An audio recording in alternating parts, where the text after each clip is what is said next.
6h33 sur Sud Radio, dites-le avec des fleurs. En cette fin de semaine, nous allons à Pouanne, dans les Côtes-d'Armor, à la rencontre de Frédéric Dartrois, producteur de fleurs à la ferme Les Joyaux Lupin. Bonjour Frédéric. Frédéric, oui. Bonjour. Bonjour. Alors, vous êtes donc producteur de fleurs. C'est une vraie passion pour vous. Elle est venue comment ?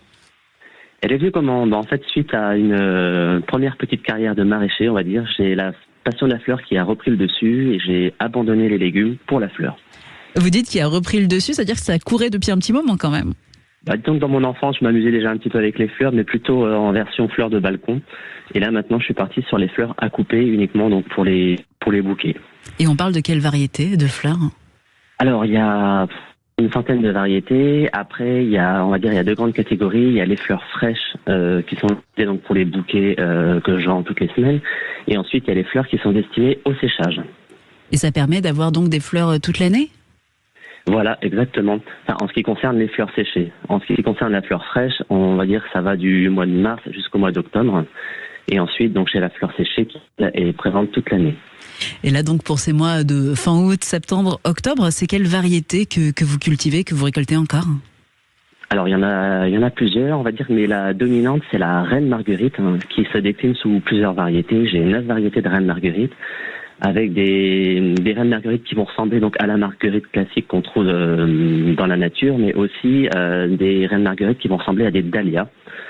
Et d'ailleurs, les gens s'y perdent puisqu'ils prennent souvent cette reine Marguerite pour un dahlia, mais ce n'est pas un dahlia, c'est une reine Marguerite.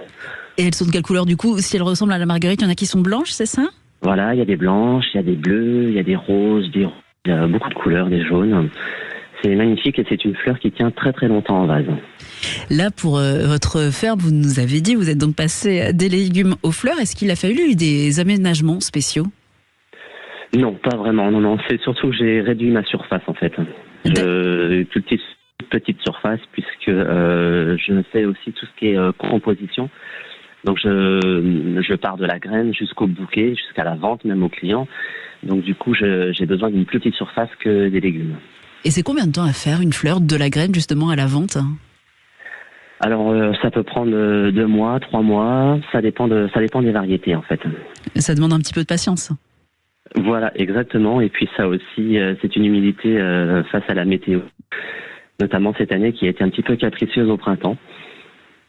Mais là, en ce moment, ça a bien rattrapé et la saison de fleurs en ce moment est magnifique. Et c'est ça, comment la météo influe sur les fleurs ? Alors en fait, comme pour les légumes, comme pour une vigne, on prend du retard. En fait, là, au printemps, on n'avait pas de température. Donc du coup, on prend du retard sur la croissance de la fleur. Et donc, on arrive plus tard sur les marchés. Parce que la fleur, il y faut quoi comme météo idéal ? Est-ce que c'est déjà pareil pour toutes les variétés de fleurs ? Non. Il y en a qui ont besoin de chaleur que d'autres. Et du coup, certaines par contre, elles n'aiment pas trop les coups de chaleur. Et si elles se prennent justement un coup de chaleur, une canicule, elles vont stresser, elles vont fleurir beaucoup plus vite que la normale. Donc à ce niveau-là, cette année, c'est plutôt bien. On n'a pas eu des coups de chaleur en Bretagne. Et au niveau de la production, vous disiez que vous aviez réduit votre surface par rapport à la production maraîchère. Je ne sais pas si on peut quantifier le nombre de fleurs ou si ça se compte en kilos, en tonnes. Non, moi je les compte en coups de sécateur. En coups de sécateur, donc c'est plutôt une belle production que vous avez.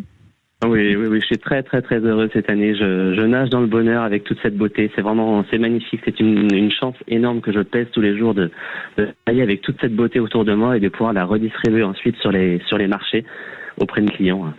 Et comment s'organisent vos journées ? Eh bien, là, vous voyez, je vais aller faire mes cueillettes pour la fleur fraîche pour mon marché de demain qui a lieu donc à Saint-Pern, une petite commune à côté de chez moi, sur la ferme du Pressoir, sur une ferme. Je vais vendre mes fleurs. Je vais parfois aussi sur des grandes villes. Hier, j'étais sur la ville de Dinan. Et là, c'est mon plus gros marché, en fait. Mmh. Je cueille. Avant la cueillette, il y a forcément tout ce qui est semis, plantation, désherbage à la main, puisque je travaille en bio, sans produits, sans pesticides, sans produits chimiques. Donc, du coup, tout se fait à la main en termes de désherbage. Les cueillettes, ensuite, il y a donc pour ce qui est fleurs à sécher, je vais les emmener au séchage.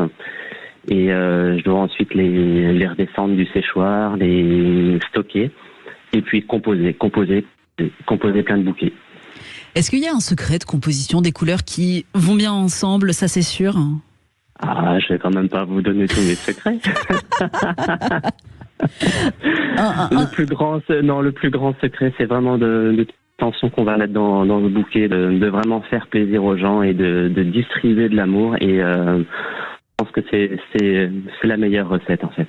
Alors, un secret que vous pouvez peut-être nous donner, celui-là, comment, une fois qu'on a acheté vos fleurs, on les garde longtemps à la maison?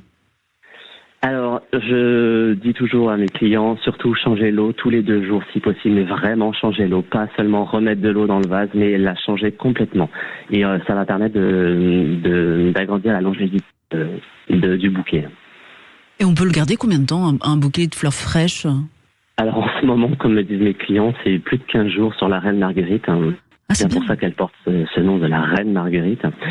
Et ce qui va d'ailleurs courir à ma perte, puisque les clients gardent le bouquet trop longtemps. Non, je plaisante. En même temps, c'est une marque que je supporte et que je suis très heureux qu'on me dise que les bouquets durent très longtemps.